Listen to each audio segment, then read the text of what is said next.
Hello friends, मैं विमल स्वागत करता हूं आपके अपने यूट्यूब चैनल स्टडी विद विमल पर। दोस्तों, एक बार फिर से हम आपके बीच में उपस्थित हैं सीटेट की एक इंपॉर्टेंट क्लास लेके, जिसमें हम डिस्कस करने वाले हैं कुछ इंपॉर्टेंट क्वेश्चंस के बारे में। ठीक है दोस्तों, तो आइए देखते हैं पहले क्वेश्चन के बारे में। पहला क्वेश्चन क्या है आपका? तो पहला क्वेश्चन है, एक बैठक में सदस्यों में से 4/25 महिलाएं थी, या सदस्यों का कितना प्रतिशत था? ठीक है, तो पहला ऑप्शन है 40%, दूसरा ऑप्शन है 24%, तीसरा ऑप्शन है 16% और चौथा ऑप्शन है 4%। तो बताइए कौन सा आंसर यहाँ पे करेक्ट होगा।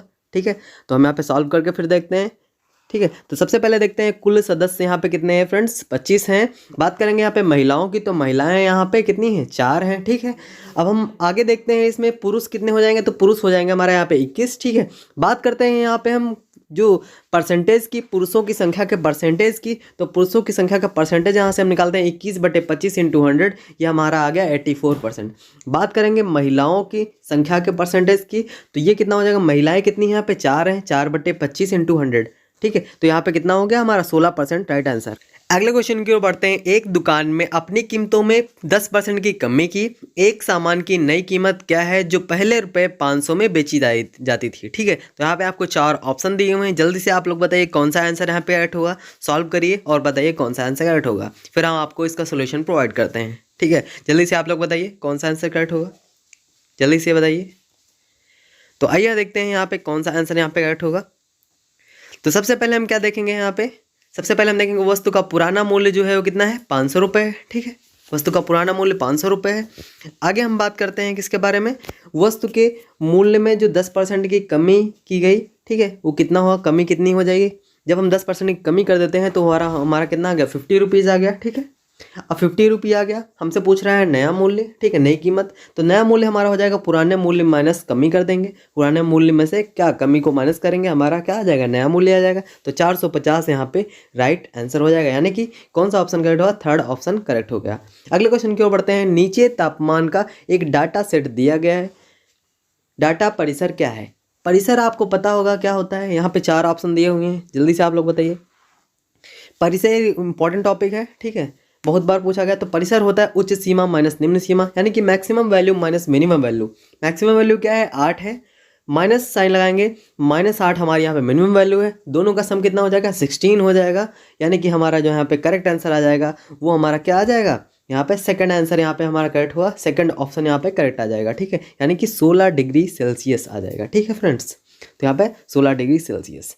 फ्रेंड्स, यहाँ के जो इंपॉर्टेंट टॉपिक हैं माध्य, माध्यिका, परिसर और बहुलक, इनके जो वीडियो हैं डिस्क्रिप्शन बॉक्स में लिंक दिया हो, वहाँ से आप देख सकते हैं। ठीक है, बात करते हैं अगले क्वेश्चन के बारे में।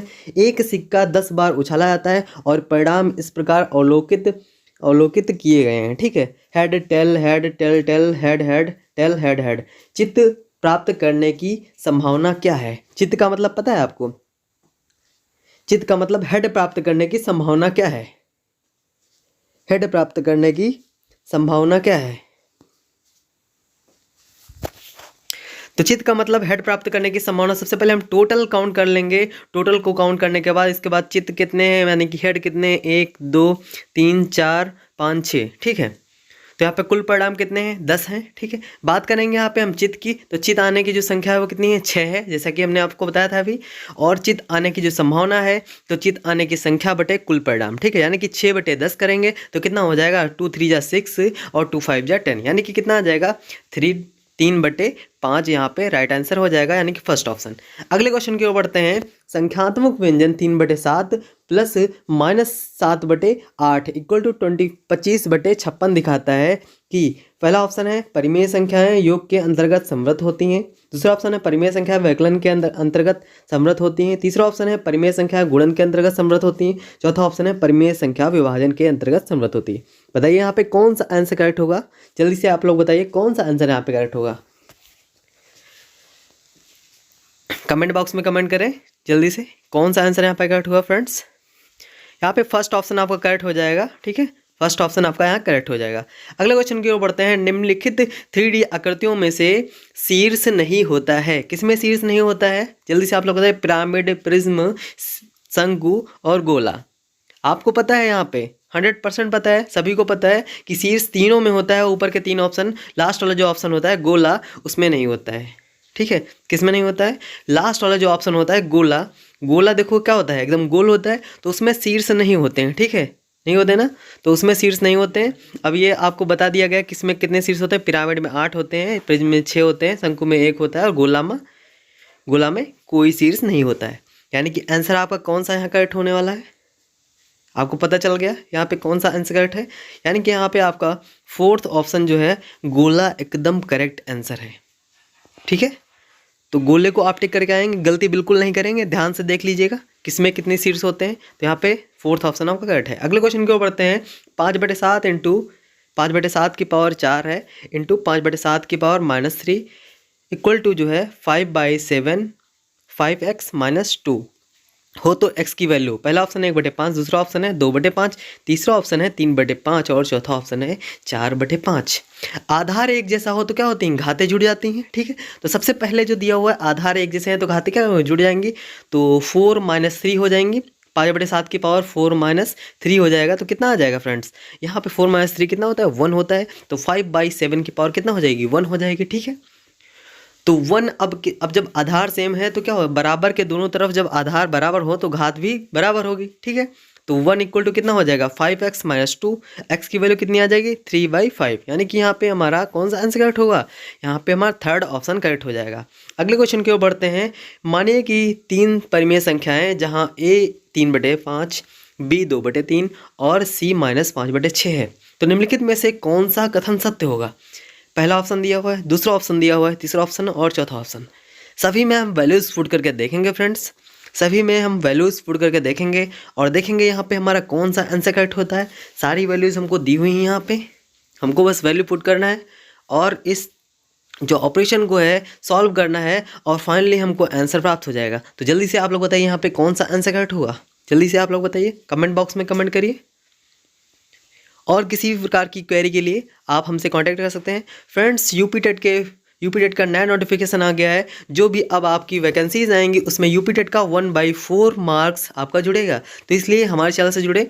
और मैथ्स की मैं क्लासेस प्रोवाइड करूंगा और अदर सब्जेक्ट्स की भी प्रोवाइड करने की कोशिश करूंगा। ठीक है, तो ज़्यादा से ज़्यादा जुड़े और ज़्यादा से ज़्यादा लोगों को शेयर भी करें। तो यहाँ पे थर्ड ऑप्शन आपको कट हो जाएगा फ्रेंड्स। ठीक है, थर्ड ऑप्शन यहाँ पे कट हो जाएगा।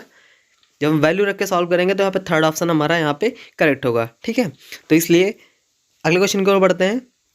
ज्यामिति निरूपण जो पूरे और उसके अंश के बीच संबंध दिखाता है वह है, पहला ऑप्शन है हिस्टोग्राम, दूसरा ऑप्शन है पाई चार्ट, तीसरा ऑप्शन है दंड आलेख और चौथा ऑप्शन है चित्रलेख। जल्दी से आप लोग बताइए यहाँ पे कौन सा आंसर करेक्ट होगा, जल्दी से आप लोग बताइए।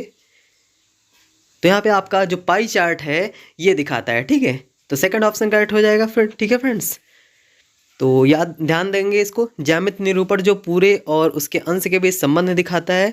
ठीक है, वो क्या दिखाता है, पाई चार्ट दिखाता है। ठीक है, मान लीजिए कोण कितना है 30 डिग्री है, यह 360 डिग्री का एक अंश है, यानी कि एक राउंड जो होता है वो पूरा कितना होता है 360 डिग्री होता है। अगले क्वेश्चन की ओर बढ़ते हैं। यदि क्यों एक प्राकृतिक संख्या है तो p का वर्ग है, तो p की वैल्यू क्या होगी। क्वेश्चन समझने की कोशिश करिएगा। यदि p एक प्राकृतिक संख्या है, ठीक है, तो p का